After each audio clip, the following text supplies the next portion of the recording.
আসসালামু আলাইকুম। ওয়ালাইকুম সালাম। আপনার নাম কি? আমার নাম সাহেরা খাতুন। আপনার পেশা? এই যে গরু রাখছি। আসুন, আমার স্বামী এই যে 8 বছর মরে গেছে। আপনার সন্তান আদি কয়জন?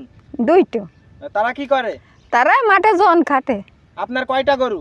আমার গরু সবই ধরো। আপনি কি শুধু এই গরুই রাখেন নাকি বাড়িতে অন্য অন্য কাজও করেন?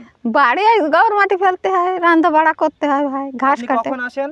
10টার সময় আসি। আর বাড়ি যান? বাড়ি ওই আসরে রাজান দিলে যাবো। আপনার এই গরু কয়টা গরু আপনার? তা 20টা হবে। আপনার কি দুধ হয়? গরুর দুধ হয়? হ্যাঁ, দুধ হয়। একটা গরু 5 কেজি করে দুধ হয়। আপনার কি জীবিকা এই গরুর উপরে নাকি অন্যান্য কিছু কাজ করেন? আমার এরপরই সব শুন, আমার স্বামী জমুনি জাগা উনি কিছু নি ভাই। সরকার থেকে কি আপনাকে কোনো ভাতা দেয়? না, আমার ভাতা টাতা হয়নি ভাই, আমার কিছু হয়নি, আমার কিছুও দেয় না। মানুষের সরকারি একটা কম বলতে তা আমার দেয়নি ভাই।